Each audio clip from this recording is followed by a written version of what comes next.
First question we ask our guests is, who did you play in your game growing up? That's a tough one, man, because I love Kobe Bryant, but at the same time, I don't play like the man. I love LeBron James, but I don't play like him. It's tough to play like those players. I mean, you'll ask a lot of people this question, and they always say like their favorite player, but at the same time, like, we don't have the body or the physical attributes to play like them.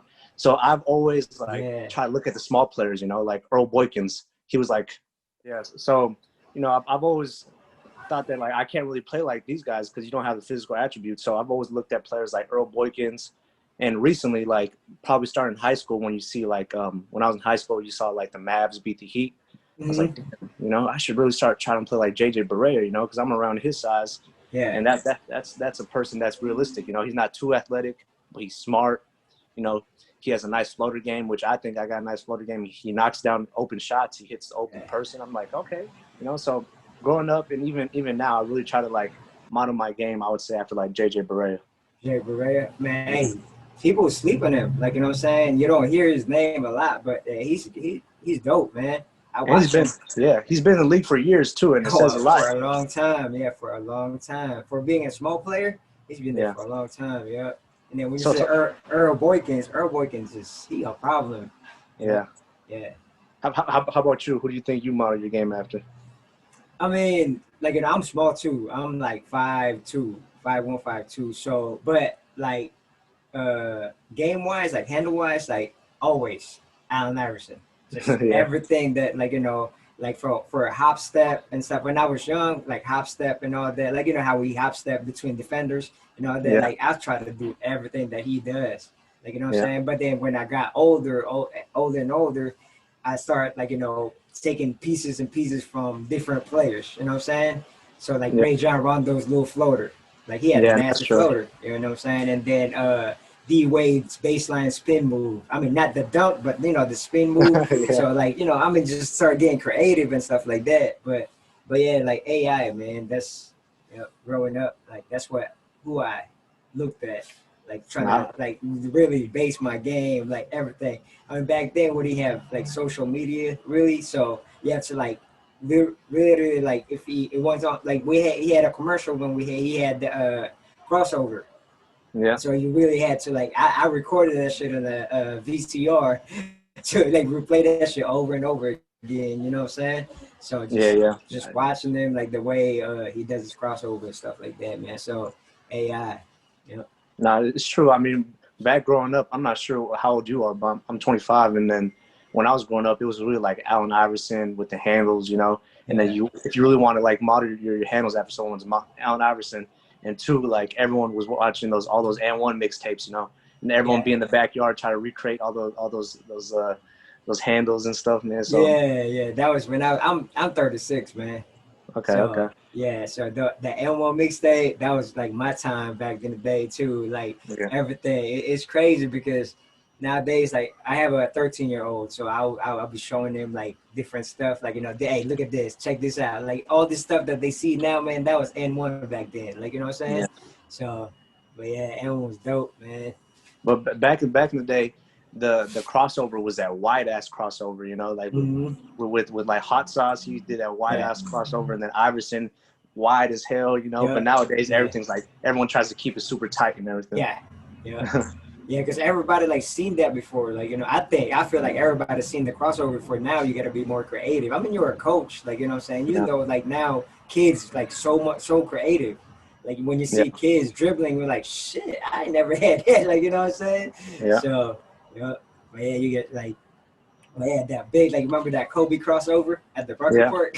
Long one. When you take it all the way to the top and then bring it all down. That's man. But yeah, that was the days. N1, like N1 mixtape and stuff like that. I remember they used to show it like every Saturday morning or something. So every time you wake up in Saturday morning, they have like N1 on. I remember they had like on MTV, they had like the life of like the NBA and like NFL players. Used to watch like all those Allen Iverson, how they go through their day and their training and everything, man. Those were the days. Just seeing that, and then that really inspired me. Just wanting to be a basketball player. I was like, damn, I want to do that for a living, Yeah. It's crazy. Yep. So who is Randy? Like, how do you say that? Cruzet? Yeah, Cruzet. Yeah. Who's Randy Cruzet, man? Like outside Yeah. of basketball. So like, I know a lot of people know you with basketball. So when I come up to somebody, be like, "Hey, man, you know Randy?" Like they be like, "Yeah, I know him." Like they'll tell me something about you. So outside of basketball. That's a good question. I think it depends on who you ask, because I feel like I have a lot of different, I wouldn't say like personalities in a different way, but like I've lived like different lives in a way. Because um, outside of basketball, I don't know. I felt like I'm a community person. Growing up, my family, they come from like humble beginnings. Like I told you, like my dad comes from the Philippines. Mm-hmm. My mom, she comes from Mexico. She's been like trying to cross the border like a bunch of times growing up. Trying to get over to get a better life. And growing up, personally for me, I went to like Catholic school my whole life because my mom, she worked at the church. And Yeah. everywhere I went, around the community, around the church, around the East Side San Jose, everyone would be like, "Oh, we love your mom. We love your mom. She's such a saint. They helped me out so much, in my life. Those my parents are such good people all the time, And that really like reflected on me, because every Sunday or every day, my parents would take me to go to like the San Jose Family Shelter, or they take me to all these community service events, And outside of basketball, that's the identity that I tried to like instill myself, like ever since I was a kid, I've always been doing all this community service. In high school, I won like the community service award. In college, I joined a fraternity, and then under my like under my reign as a community service leader, we won like community service of the year award at USF San Francisco, and that says a lot at USF too, because San Francisco, they really pride themselves in like community work and social justice, And then I started working with the supervisor, because I interned as like a supervisor under the supervisor of San Francisco in District 1. Her name's Sandra Lee Fuhrer. She's still the supervisor over there. And I put together a big old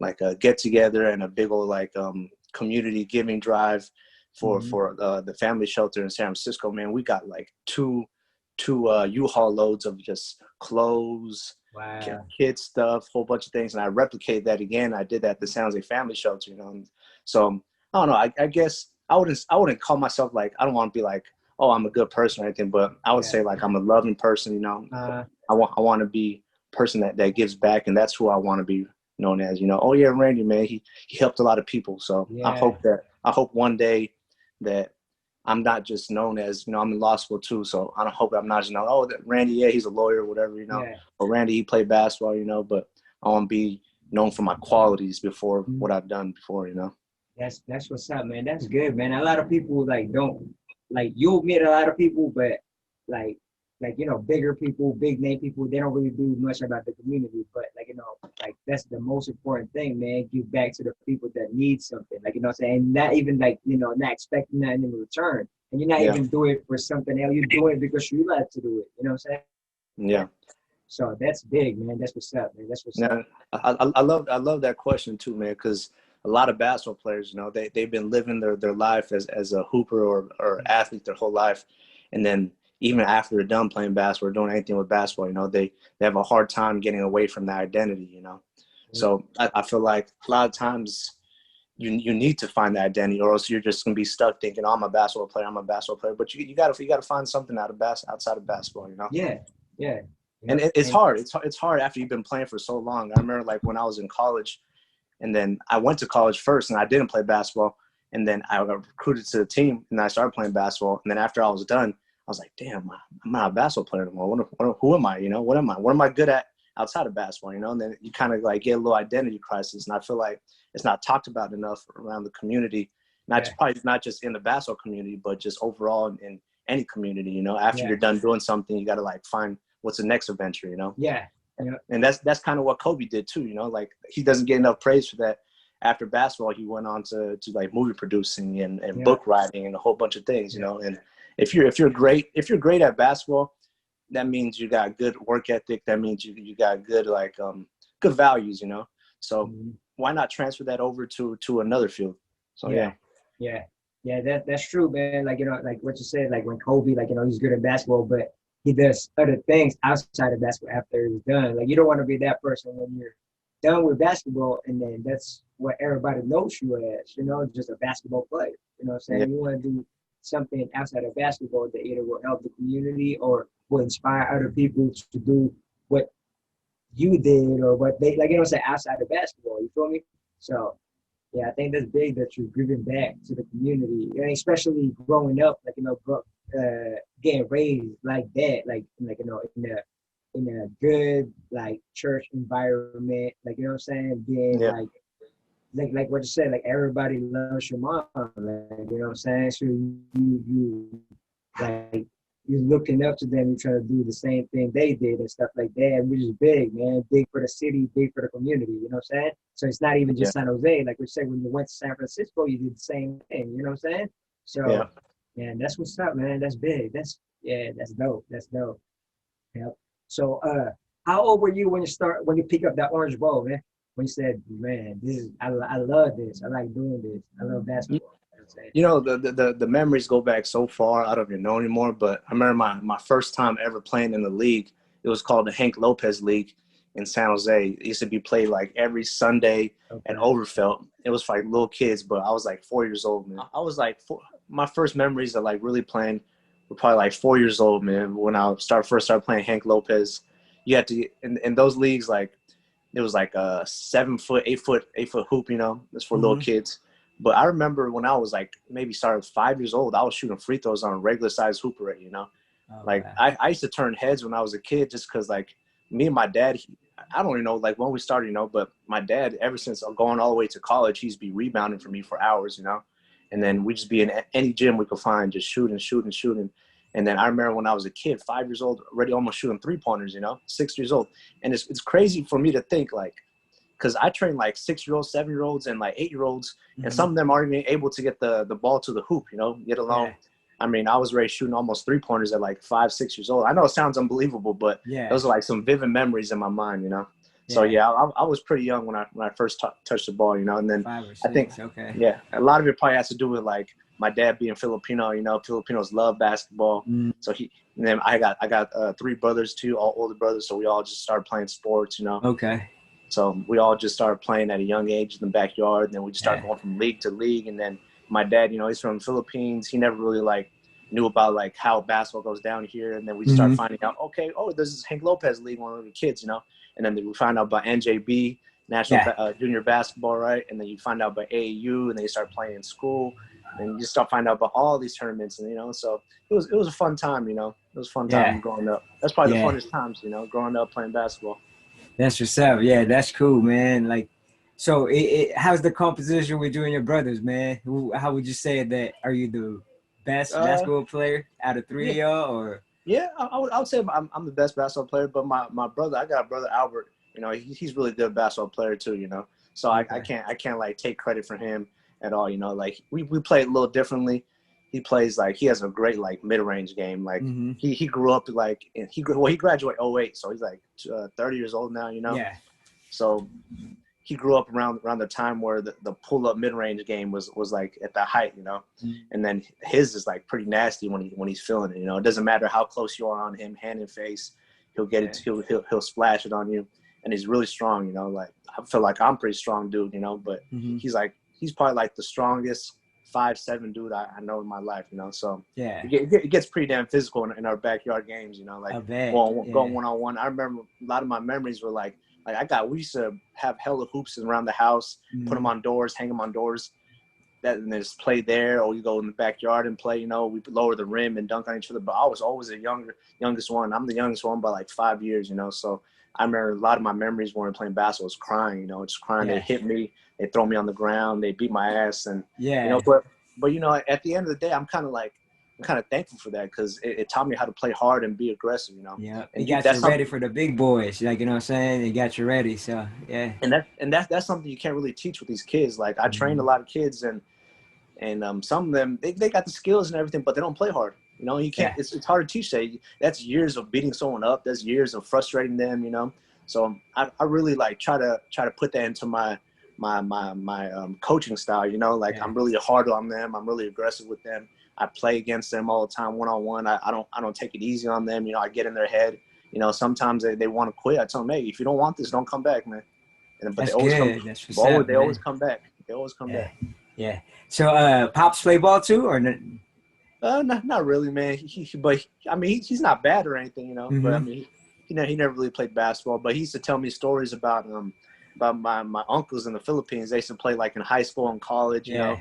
He said my Uncle Ray, he's like 70, probably almost 80 years old now, you know. But he's an OG from the Philippines. And I got my uncle Tony, but we call him Uncle Bubo. Mm-hmm. Um, and then he said my Uncle Ray used to coach my Uncle Tony. I think it was in college or something. I forget what college it was in Philippines, but he used to tell me stories about, yeah, man, they used to be smoking cigarettes during the games, you know. Instead of water, they be drinking beer during practice. They used to be drinking beer the whole entire San Miguel beer and everything. Yeah. I mean, That's crazy. that's Yeah. basketball from my dad's side, but I mean, he used to play us 1-on-3. And then he still beat us, but then I mean, when we get older, we start beating him, you know. But I mean, he loves basketball though. He loves it. Okay. Okay. That's what's up, man. That's what's up. Yeah, that's cool. So you said you went to Valley Christian, right? So tell us that journey, man, from being a young kid that picked up the ball from at the age of 5 and playing for Valley Christian. And I was reading some stats, man. You was a standout, like, you know what I'm saying, Valley Christian. So tell us about that, man, your journey to that. Yeah. So I mean, my journey to Valley Christian really starts from like middle school, because like middle school, I feel like I was one of the top players in the area, you know. At least like every time I play AAU and everything, I started dropping like 30 points probably like in fourth grade. I Oh, started dropping wow. like 20. The highest points I dropped like when I was in middle school was like 30, 40 points, you know. But I mean, that's just how it was when it was in middle school. In my middle school, we go undefeated. In Yeah. AAU, you know, I'd be dropping 20 points. It's a little higher competition when you go to AAU, right? Mm-hmm. So I feel like I was one of the top players, and then I used to be like going to all the camps in high school, and then the plan was to go to Midi, you know, like Oh, yeah. Yeah. a lot of my friends, they'd be going to Midi in seventh and eighth grade. I played for the AAU teams for Archbishop Midi, and then Mm-hmm. Aaron Gordon will be playing there, you know, and then Yeah. whole bunch of my other boys that went to Midi, they all played there too. So I was teammates with all those guys too. But then in middle school, like I had let's say I had a big mouth, let's just say, you know, so I be getting Mm-hmm. in trouble all the time with the teachers, you know. So I used to be getting detentions. I used to get suspended. My grades always been good, you know. There always been Yeah. A's and B's, but then my conduct grade would be like a D, it'd be an Yeah. F, you know. And I remember my teachers, they didn't like me. They're like, yeah, you're not going to go to no high school, no private high school. We're going to make sure you're not going to go or something, you know. Wow. Yeah, so I mean, even though I had good grades and like a whole bunch of other people that had like worse grades than me got into all Mm-hmm. these better high schools, and I got rejected from every single high school, you know. Damn. So That's that crazy. was a pretty big bummer, because I was really looking forward to going to school with all my friends, you know. Mm-hmm. And then I remember on the day of my birthday, that's when I found out, like they sent all those letters. Yeah, you did not get in. You did not get in. Yeah. And I was really sad. But like my dad was like, "Don't worry, we're gonna find a place for you." And then one of my friends from high school, she mentioned that she's going to Valley Christian, and then she's like, "You should just go apply to Valley Christian. You know, Christian schools, you know, they're really big on second chances." And then I was a late like applicant for that thing, you know, to go to Valley Christian. And then they gave interviews and everything for like people with like to get like second chances. And I remember Yeah. I was interviewed by the principal. His name was Mr. Machado. Mr. Machado is like one of the best high school football coaches. If you didn't know, like Valley Christian is like one of the top high school Mm-hmm. football Yeah, I heard programs. about them. Yeah. Yeah. Yep. And then you know, he played for like the Broncos and stuff. He played in the NFL, you know. So he was pretty like cool, you know. I've always had a good relationship with Mr. Machado, you know. He'd be like, what do you want to do here? I was like, honestly, I just want to bring this. I want to go to I want to go CCS, and I want to win a championship with the CCS, you know. He's like, you know, our basketball program is not that good, but we hope that you come in and help us, you know, blah, blah, you know. But eventually I got in, you know. Mm-hmm. And starting, I think I was in eighth grade. I just got in. It was a summertime, eighth grade. And then even though it was like against the rules, they had me playing with the JV team at the in the summer league. Okay. And I remember I was starting. Even one of my boys, Stephen Ellis, he played D2. It was me and him, the only like eighth graders in the entire like summer league, you know. But Oh, then wow. me and him, we led our team all the way to the freaking like first place of the summer league. We'd be dropping like 20 points a game each. It was a fun time, man. It was a great Yeah, time. that's what's up. But I mean, freshman year, played on a freshman team. We had like one of the best freshman teams in the West Cal League. West Cal, if you know, is like one of the best one of the best high school leagues in the whole entire Northern California. You know, Okay. you got like Bellarmine, you got Mitty, you got St. Francis, you got Sarah, you got Sacred Yeah. Heart, you got Oh, St. wow. Ignatius. You know, so like every single game you play in the West Cal, you're playing against like a Division I point guard or Yeah. something. You know? Yeah. So it was always a challenge. You know, it was always a challenge. Like honestly, like our Valley Christian high school program, we weren't that good. You know, and it was for multiple reasons. You know, there's multiple reasons, but we weren't that good. But freshman year, basically, I mean, that's when I met all my boys. You know, everyone was like, we were like one of the top teams. It's supposed to be really good, but by the time we went to like varsity, it's a different like culture over there in Valley Christian. Like they don't really emphasize on basketball enough, especially when I was there. You know, like all the 6'8", 6'9" dudes, like in baseball, they're like, yeah, our coach tells us we can't play basketball. You know, and then because we have one of the top baseball programs too, and then football, like, oh yeah, we can't play because we're doing football. You know, and so not a lot of people would come to Valley Christian for basketball. So like our best players were all like 5'8", 5'9", 5'11", 5'10", while we're in the West Cal and every single team has like 6'9" dude, you know? So it's tough, you know, our record wasn't good. Our skill was good. Like, so let me take it back to 8th grade. When 8th grade, we started our own AAU program, me and my brothers and my family. It's called Team Elite. I'm not sure if you ever heard of Team Elite. But Team Elite. I look it up, but I'm not like big in the AAU until my son started playing like AAU, because like I never play AAU, like I never play high school ball or anything like that. I just like, you know, stuck to the street ball and stuff. So, like playing leagues and stuff like that. So, but you said Team Elite.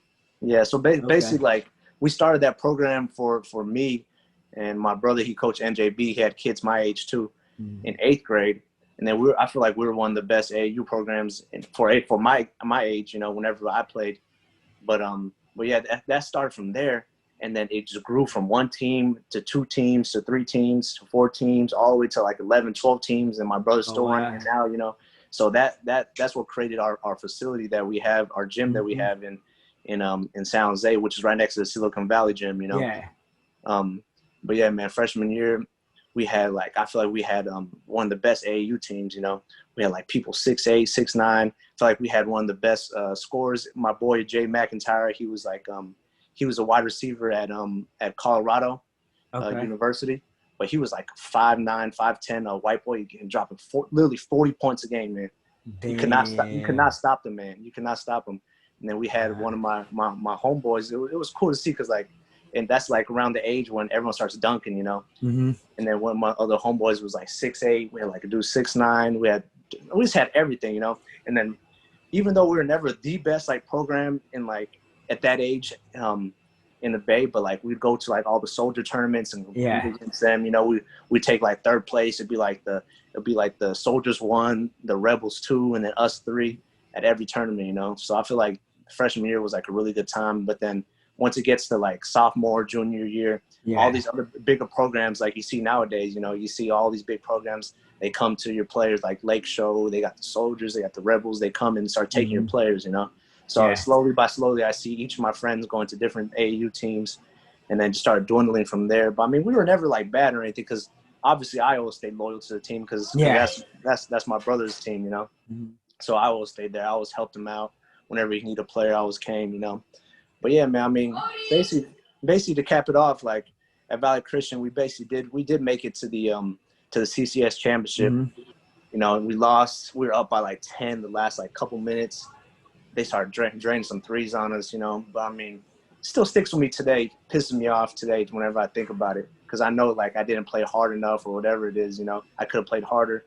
But I mean, that CCS run was a good run, because like that's when I really started like picking up on the game, you know. Like I feel like my end of my senior year, I was always good, I feel like, from like high school, whatever, you know, but I needed to take that last step, you know, to like play college, you know. And I feel like junior or senior year, I was really struggling to take that last step. I was doing good in AAU, but I never really put that numbers up in high school, like ball, you know. So like at the end, they really started like, damn, okay, I could really do this. You know, I was averaging like 11 assists. I was averaging like 14 points, you know.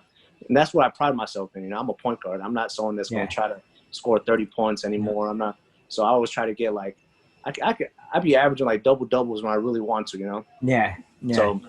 So yeah. And then after like high school, then I started doing AAU again, like right after, because my brother has a team, right? And I was like, damn, okay, I'm starting to get a feel of this. I've always been a good shooter, but then now I'm starting to get the attack game going. I've always been a good defender, but now I'm starting to get the passing game going, you know? So I started putting things together, and I started dropping like 20, 30 points in like varsity, high school, whatever, you know? And then I was like, damn, I really want to play basketball now. And I would like hit up all these coaches, you know, all the coaches around the Bay Area or all the colleges in California. No one really ever messaged back, you know. Unfortunately, it's hard to play when you're Filipino, one, and then two, like you're not super athletic, you know. I could get rimmed or something, you know, but I'm not dunking at like 5'7", you know. And then they see my height, they're like, oh, whatever, you know. So it's hard to get like recruited anymore, even if you do put up the stats, you know. So I mean, I hit up UC Santa Cruz. Unfortunately, I didn't get in. The coach was like, "Oh yeah, we would have loved to have you." That's like Division III school, right? Yeah. And then I was like, "All right, whatever. I'm done, man. I'm done." And I just went to USF. I just went to college. You know. So after college, I mean during college, I would just be playing basketball every day. Man, I love basketball. And I would see like all the USF basketball players. They come in and play pickup, and I play against them. I was like, "Damn, I think I could really do this," you know. So I kept on playing basketball every day. I'd wake up like 6 a.m. just to get shots up. I'd go work out. Like I took it. My mentality was like my dad used to tell me, he's like, yeah, if you really want to try out for the USF team, like you got to take it like you're a boxer, like you're Manny Pacquiao, you know. Like he trains for months before the fight, so you're gonna have to train for months before the trial, you know. So that's what I was doing.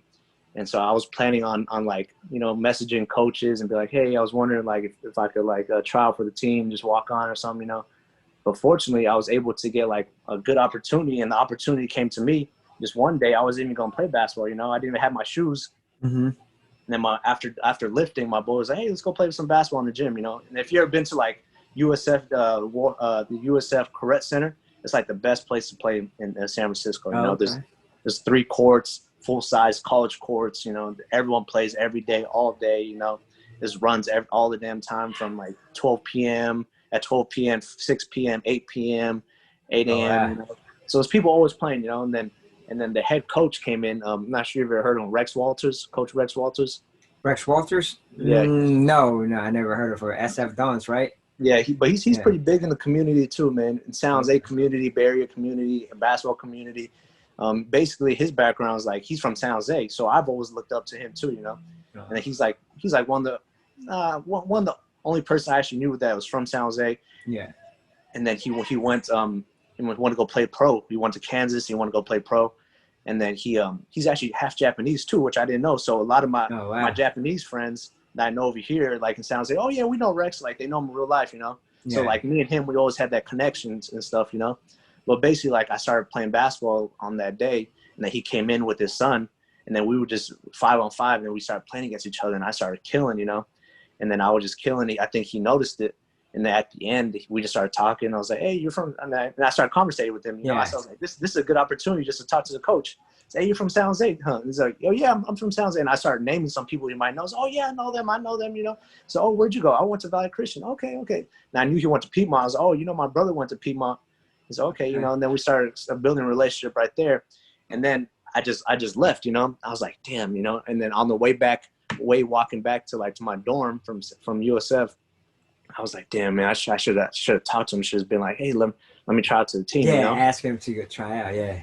I was like, "Damn, I missed my opportunity." And then literally, as I'm about to enter the dorm room, I hear Randy, and then I was like, "What the hell? Who the hell is that?" And I look back, and it's the coach, it's Rex. I was like, "Oh shit!" And then I walked over to him, and he's like, "Hey, man, you ever thought about walking onto the team?"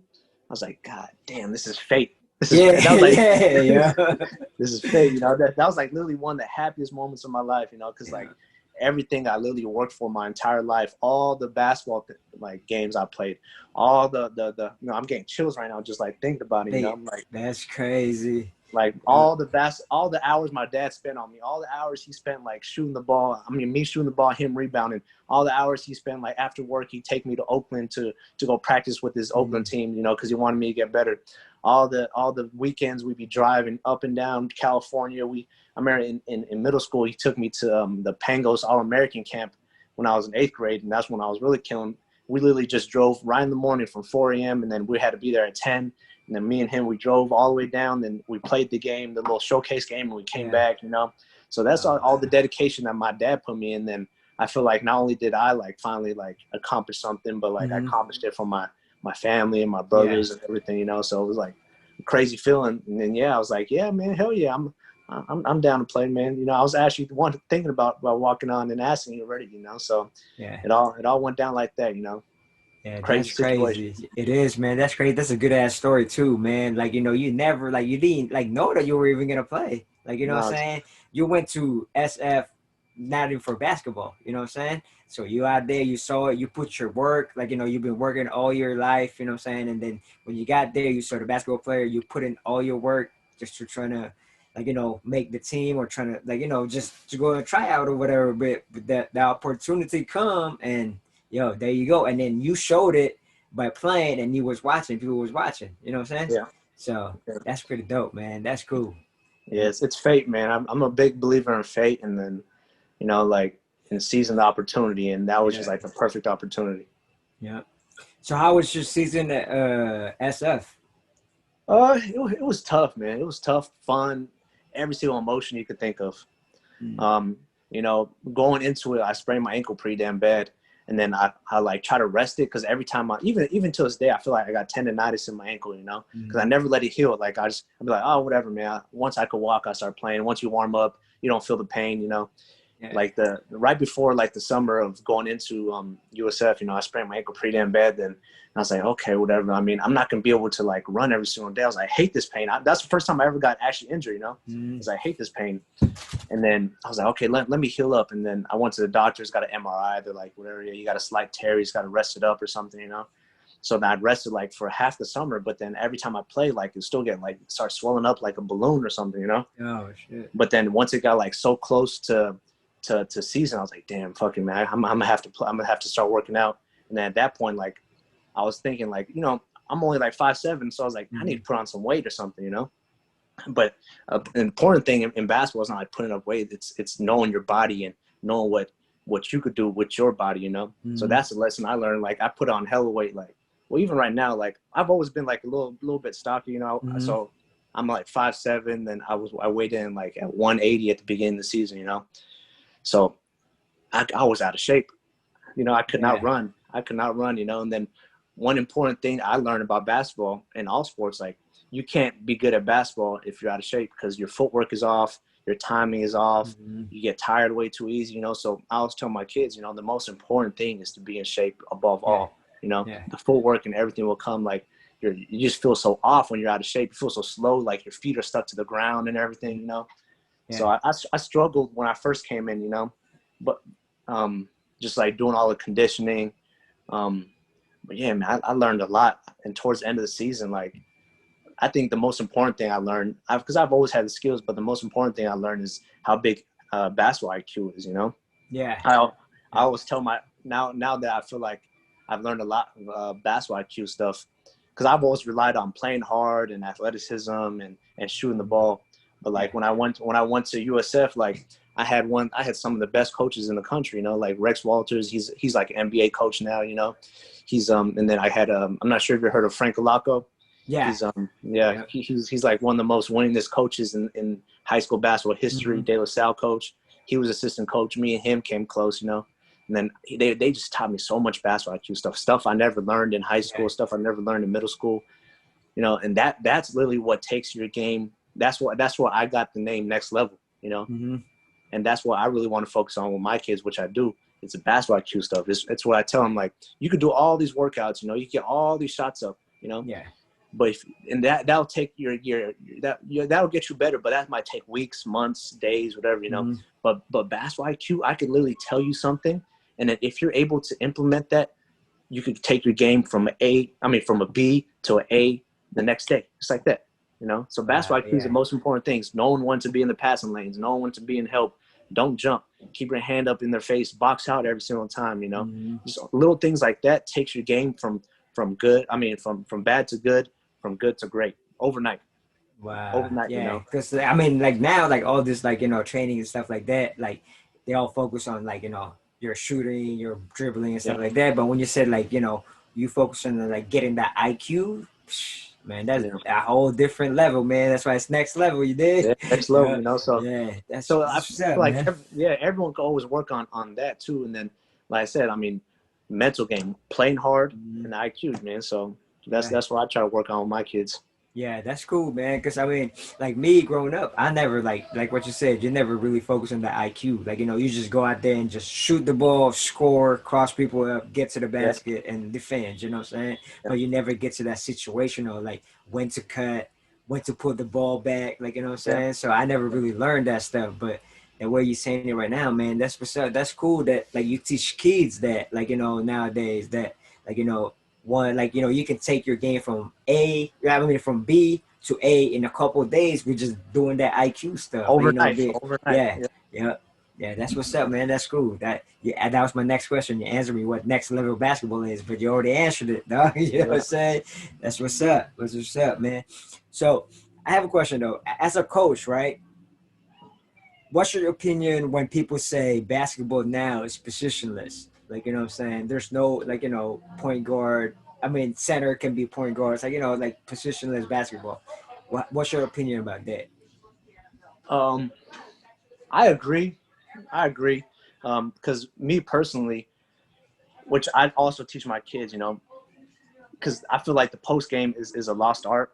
But me, I've always like been working on my post game ever since I was a kid because I feel like people should be able to score at every single level of the floor, you know. So I feel like that does play into my mentality and my idea of what basketball is. Because I mean, a center should be able to shoot the three. A center should be able to dribble. A point guard should be able to score in the post if he has opportunity. And when I say score in the post, it doesn't mean he has to post up. Every single person, when you're attacking the rim, you find yourself in the post, and sometimes you get stuck there. And then people, their post game, the post game is gone nowadays, you know. So I feel like people get stuck, you know. So what do we do? Well, you're not exactly posting up, so you could drive middle and you stop real hard, and then you can start doing your post moves from there, like do the rondo or pump up and under, you know. Or just my favorite shot is I get to wherever I want, and if I don't have an angle, I stop real fast, turn around, hook shot. Oh, you know. So I feel like a hook shot is very important to have. So yeah, I agree with basketball's positionless. Point guards should be able to score in the post. Big man should be able to at least knock down three a little bit, dribble the ball a little bit, you know, and you know, pass the ball. So yeah, I agree. Yep. Me too, man. Like, you know what I'm saying? Like, yeah, like big man now, like what you said, like, you know, big man be shooting threes, like the post game is gone, and even the mid range, man. Like, I grew up in mid range, like, you know, like a lot of people. That's why my cousins and, like, you know, people that play ball with, that's what they thought. Like, you know, you get your mid range. Until now, like I tell my son, like, you know, get your mid range going. Every coach that we talk to or every player that we talk to, like he said, get your mid range going, because like once you get that mid range, it's deadly. Like, you know, I agree. I agree with you 100% on that mid range. I feel like if you really want to be a complete player, you got to be able to knock down, like I said, from everywhere, but especially that mid range. Like if you look at the NBA playoffs right now, it's more about the two. Honestly, like you can hit the three, but like when the defense is so good and they're smothering, you got to be able to get to your position and knock down that two. Like if you look up anybody ever says the greatest players of all time. Who are the greatest players of all time? MJ. Kobe. You know, even LeBron. LeBron's mid-range game is not too good, but he's just so dominant going to the rack. You know, but why? Because they could score any single way. KD, one of the best scorers. He can mid-range all day. You know, Carmelo, one of the best scorers, mid-range all day. You know, T-Mac, one of the best scorers, mid-range all day. People ask who are some of the best players in the NBA right now, and they mention Kawhi. Kawhi, to me, he resembles the most, like, even though I feel like he's not as good as Kobe, but he gets to his spots. That's right. I was gonna say the same thing. He gets to that one, he gets to that spot, that box. Oh man, it's over. And you can't stop it. Nope. You can't stop it Nope. at all. Nah. Two people, three people, Yeah. you know, and that's where in the playoffs, I'm watching I got the Heat game on right now, you know, but Okay. I mean, in the playoffs, like literally when it comes time to get a bucket, the defense is so smothering, no one's hitting the threes. It's hard to get all the way to the rim. You get to your spot and then you knock down that mid-range shot, you know? So you do have to get that mid-range shot in your repertoire if you want to be the best max out your potential in basketball, you know? Man, yeah, that's what's up, man. That's right. That's true. You know, and then what you said, the hook shot too, because people don't see like a point guard or like a small guard like going with a hook. Like, you know what I'm saying? It usually like there's a lot of things you can either like do like a half pivot spin hook or like you know like the rondo like fake and then turn around and hook. Like you know, that's a good arsenal to have, man. A hook shot. You know, so as short players, like which both we are, you know, you got to be able to score in different ways, and it's hard to score on people. Like it's harder, so you got to score in awkward ways, you know. So sometimes, like when I teach these younger kids about, like I came out with a video on my Instagram, the one-footed floater. The reason why I try to teach my kids one-footed floater is because it's awkward, you know. You don't really gather on 2 feet. You could be in the middle of a move, and then you just hit that 1 foot, and then you go up, you know. It happens out of nowhere like this, you know. You don't have to set, so they don't see you setting up for your shot or anything. It's just up, you know. So I try to teach. Even I feel like some of the best trainers might be point guards because they could score in all different ways, you know. And I teach my kids the hook shot, but when I teach them like these shots, sometimes you could tell like in their head, like they're a little programmed with all this new school basketball, you know. They're like, are you sure we should do this? Like they don't seem as motivated to work on the hook shot as they are when it comes down to like a fucking step back three, you know. Or like a jelly layup or like a up and under layup. You know what's crazy thing is I train a lot of kids, and literally only some of them could literally hit 10 layups in a row, but they want to go straight to the three-point line, you know? I told them every time you get a layup in a game, it should be an automatic bucket. You should go 6 for 6 for the layup. But instead, they all want to go freaking do some jelly and do some stupid things, you know? And they want to go underhand layup every time. I'm like, you know, it pisses me off nowadays, man, you know? Everyone just wants to shoot a damn three, and no one can even hit a consistent layup. Yeah, I'm the same way, man. Like what I said, I have a 13-year-old. Like this morning, like I told him, because I've been bringing him around with me whenever we do like talk to people and stuff like that. I've been showing him stuff like, you know, I told him, that's cool. if you need an outlet, like, you know, I can get you that like training and stuff like that. But like, you know, it's gonna be up to you. You know, you're gonna want it. I'm not gonna want it for you. You know what I'm saying? You're gonna want it for yourself. So I told him last night. I told him, hey, if you wanna, like, you know, if you get up by 7, wake me up. I'll take you to go shoot. I'll take you to go train, right? So I came at like, you know, midnight, 12:30. I opened this room. He was still up. I was like, oh, shit, he ain't gonna wake up. You know what I'm saying? It's like 12:30, 1 o'clock. He ain't gonna wake up. Yeah. Woke me up at 6:50. Okay. Yeah, he woke me up. This one, I was surprised, man. I was like, shit, okay, then let's go. Put on my clothes, went to the park, hoop, and there were some people playing. And we played for a little bit. I mean, we actually played for like 2 hours, a good 2 hours. Okay, so, in the morning time, huh? Yeah, morning time. So, that's and nice. Like what you said, like he was shooting threes. I was getting mad. Like, you know what I'm saying? I told him, why did you, he always, like kids nowadays, what I see, like, you know, whenever I watch kids play, like they're always trying to do that pull, like they snatch and then step back. Like, you know what I'm saying? Yeah. It's like, why would you make it harder for yourself when you step back? It's, that step back is to create space, but you have to master that step back to create your space. So now it's like, you know, doing all this moving, then he step back. Now he's further away from the court, like from the rim, you know what I'm saying? So it's a harder shot. I was getting pissed off because he did it like 3-4 times. I'm like, you know, he's making it harder for you. So, you know, I agree with you on a couple things. One, that like you said, that you got to want it. You know, a lot of kids that I have, like, I feel like they like basketball, but they don't love it, you know? So when times get tough when they're training, they don't want to keep going, or they're half-assing the training, or they don't play hard, and like, okay, this guy doesn't love basketball. You know, he likes it. It's cool. Basketball is cool. His parents want him to like work out or something, you know. So like I was telling him, do you love basketball, man? If you don't want it, then I don't think you should be training, because you're just wasting your own time, you know. And two, like I agree with you, like all these new moves. I don't have a problem with these moves, but the thing is, like, before you get to those moves, you got to be able to knock down an open three first consistently. Not just knock it down. You got to be able to hit 10 out of 10, you know, and then we work on the step back. You got to be able to do all these other moves before you start doing it. These kids out here, they came and hit a layup, and they're over here doing step backs. Yeah, I feel you. Yeah, I feel you. I feel you. It's like you're making it harder for yourself. Like, you know what I'm saying? You're making it harder for you to, like, you can either, like, you know, instead of like stepping back, you can do your, like, you know, in and out and then take it to the rack. It's a lot. Like the percentage of you making it as a layup is higher than you stepping back farther than the 3-point line. You feel me? So, but I think that a lot of that comes back down to the IQ of the game. Like, if you're smart and you got the IQ, you wouldn't be doing it. You wouldn't be doing that stuff, you know. So I feel like when it comes to training kids, it's good. You got to get the IQ down first, you know. Okay. You got to talk to them, teach them what's a good move, when not to do something, you know, what to look for. Because if you just go throw them out there and do a whole bunch of skills, they could have the best skills, but then they play like an idiot.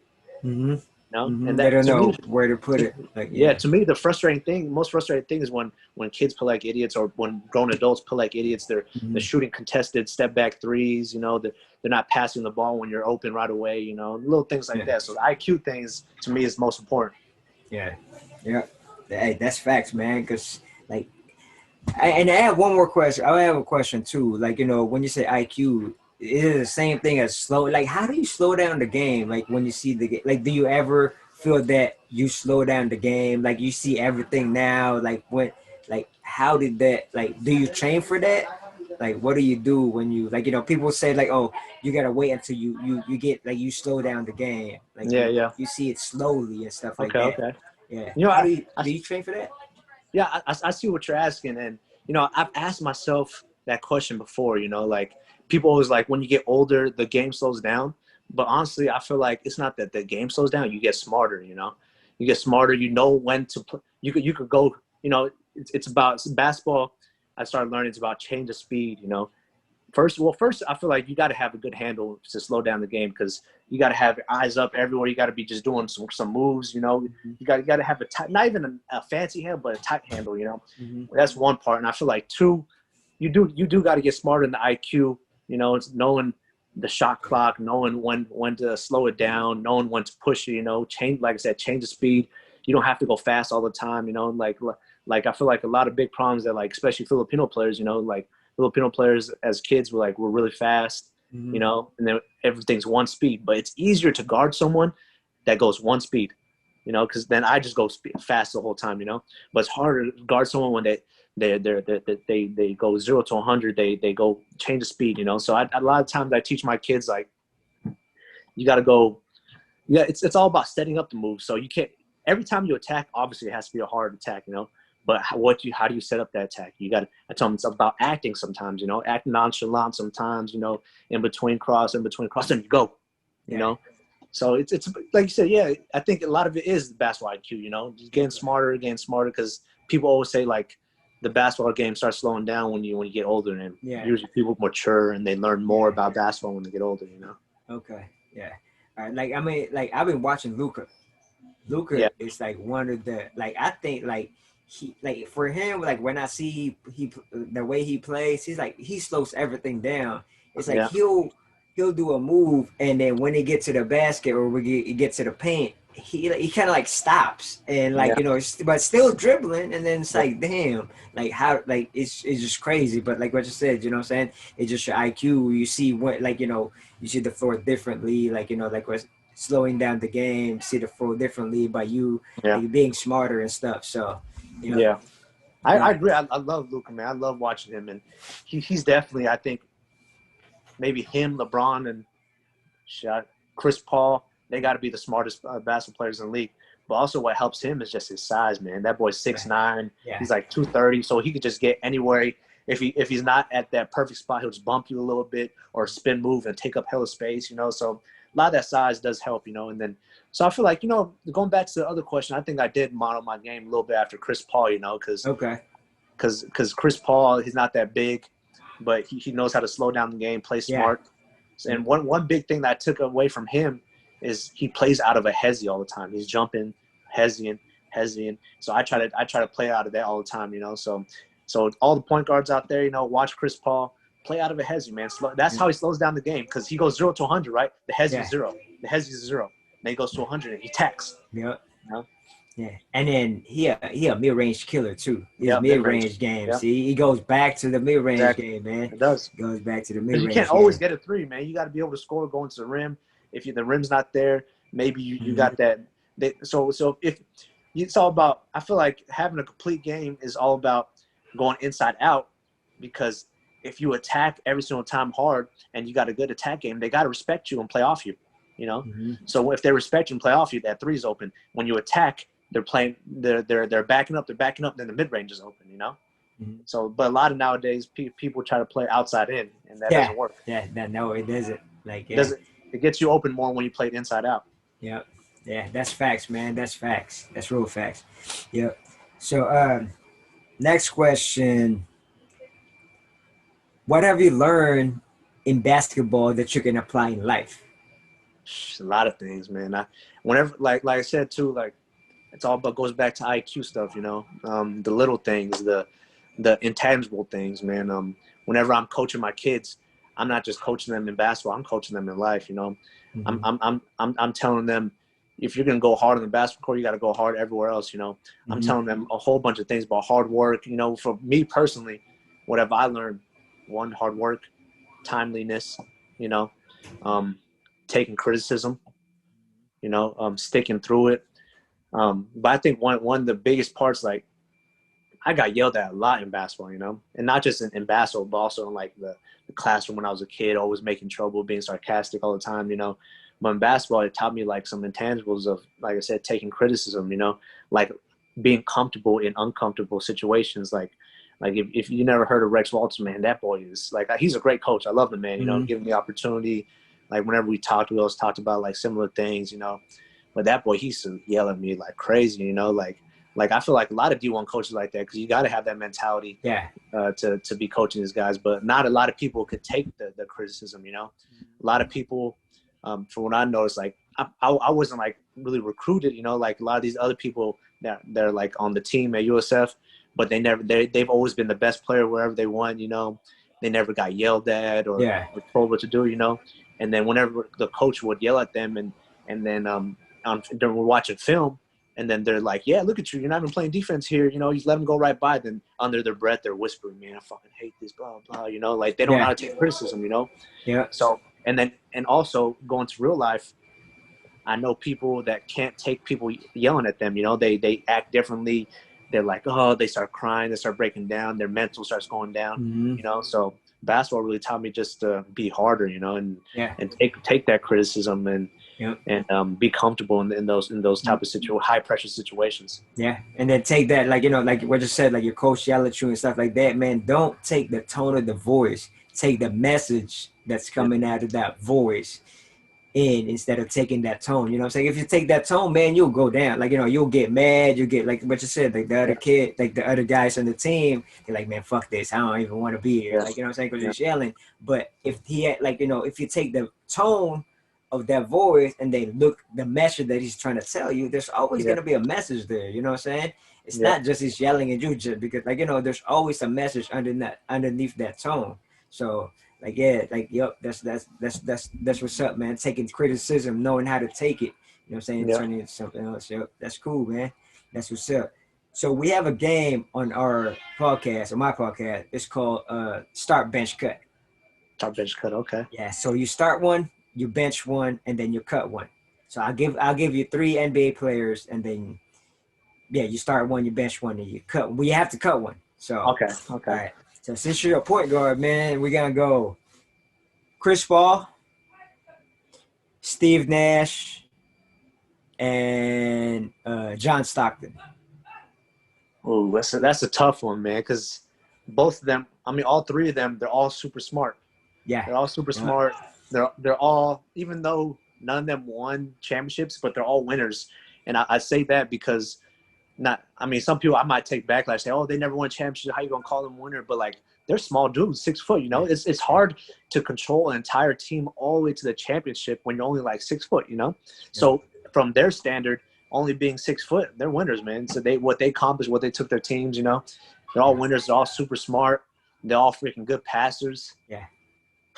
Shit, And man. I mean, I, they basketball IQ is like off the chart too. All yeah, three of yeah. them. Yeah. And I love Steve Nash, man. But I've never watched like John Stockton in real life because when I first started watching, it was maybe like Yeah. 2000. I think John Okay. Stockton, he was already out of the league, you know. Yeah. Okay. But I mean, I've heard nothing but good things about him.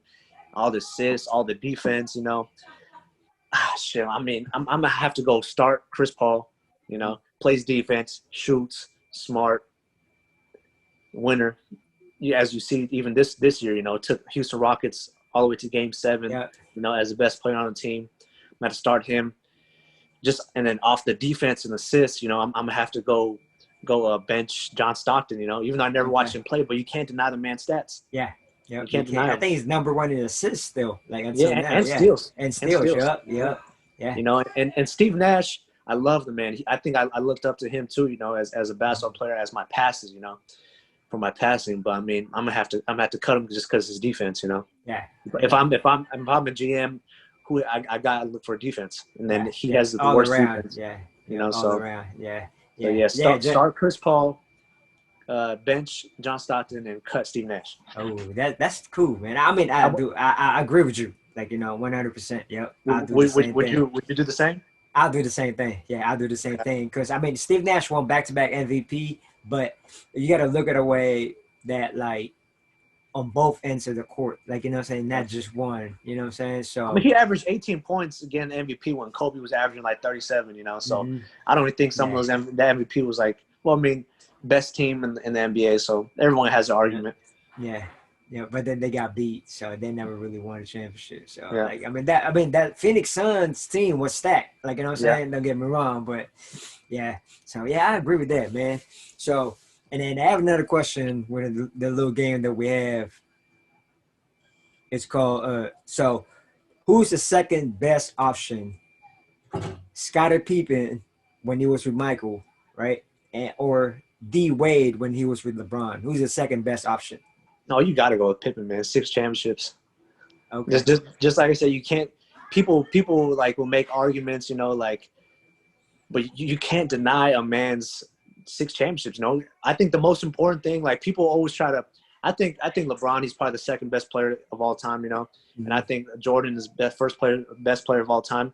And people may have the arguments of LeBron's stats and everything, you know, but the most important thing is winning, you know.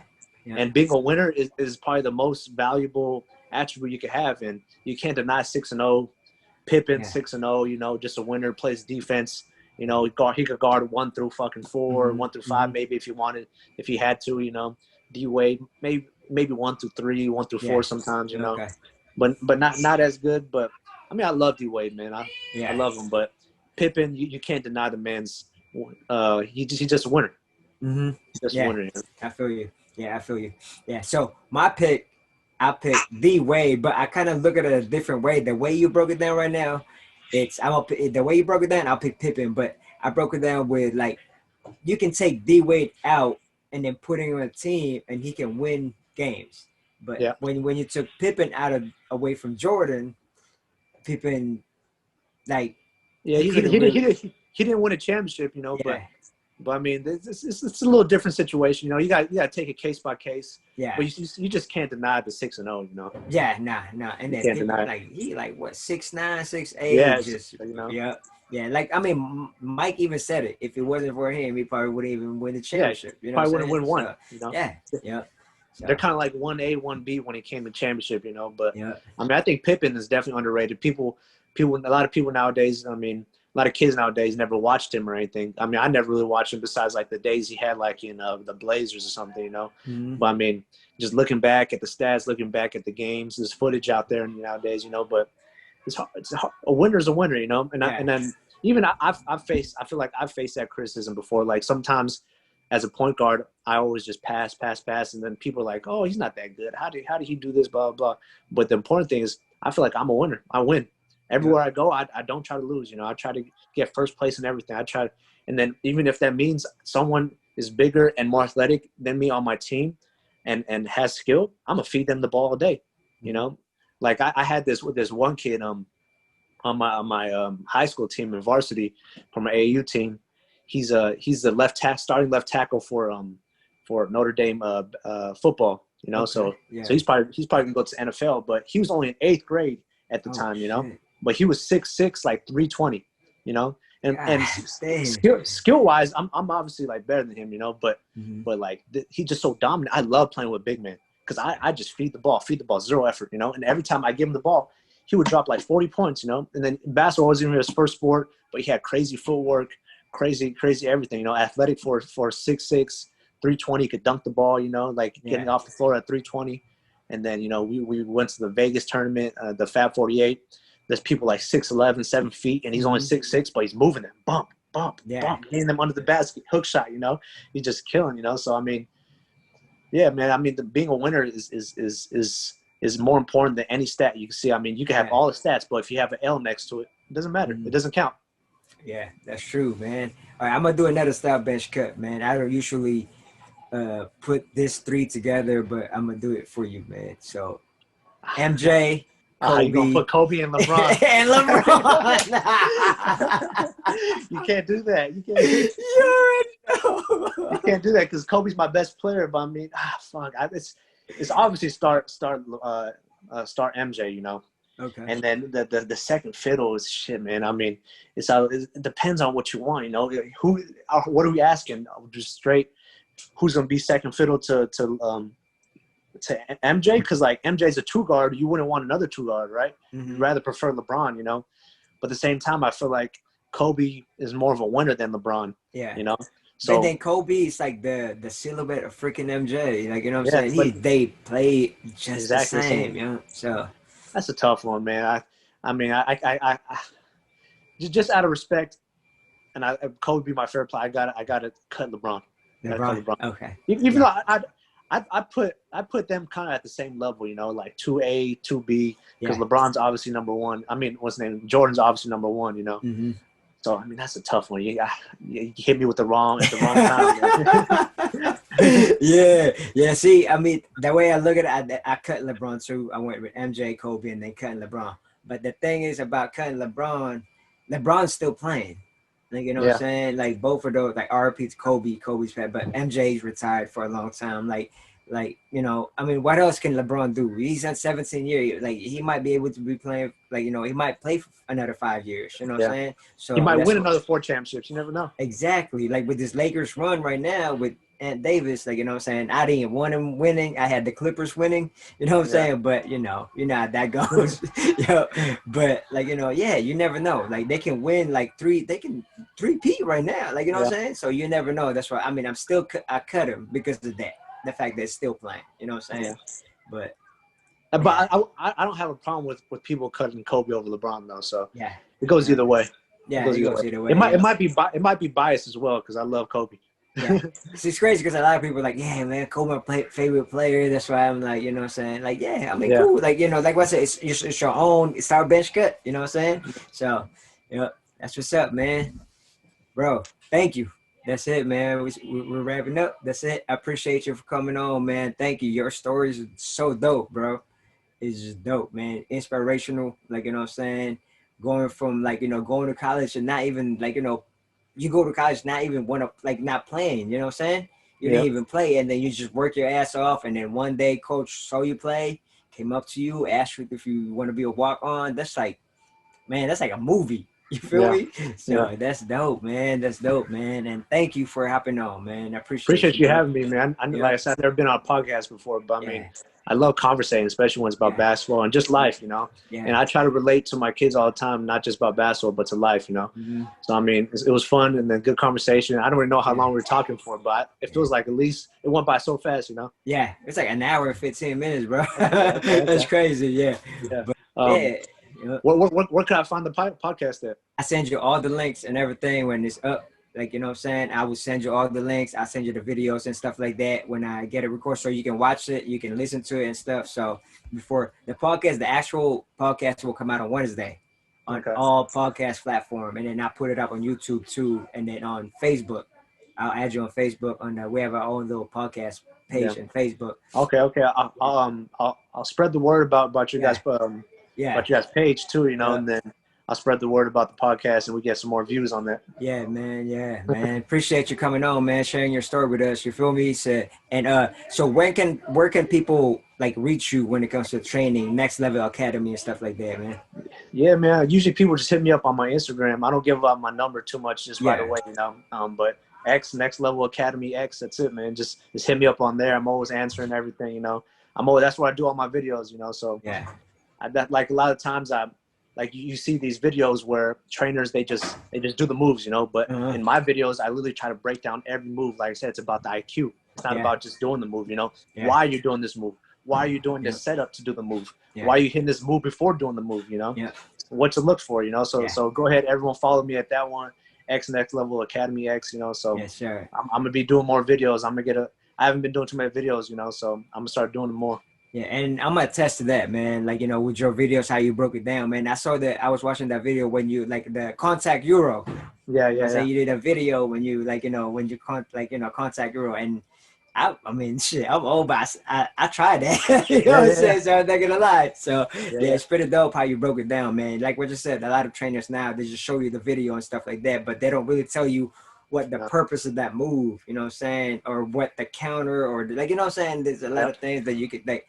What goes on behind that move and stuff like that, man. Yeah, that's pretty dope. So Next Level Academy X. Yep. I'm gonna be busting out a lot more videos, So it's all about the IQ. Man. That's all about the IQ. So that's what I'm gonna be teaching. Yes, sir, man. Follow him on IG at Next Level. Next Level Academy X. You dig? So there you go, man. Appreciate you. If you got any shout out, you know what I'm saying, go ahead, bro. Shout him out. Shit. Shout out to my parents, man. That's it. There you go, Moms and Pops, where it started, man. You know what I'm saying? Yeah. Thank you, man. Appreciate you, bro. All right, man. Thank you for hopping on. I'll send you all the links and stuff like that. You know what I'm saying? So when the recorder uploaded on Zoom, I'll send it to you. I'll give me your email through IG, and then I'll send you the Zoom link and stuff so you can watch it and stuff like that. So, yep. All right, man. Thanks for having me. Hey, man. Thank you. Appreciate you for coming on, man. Have a good rest of your night. Yes, sir. Deuces. Thanks.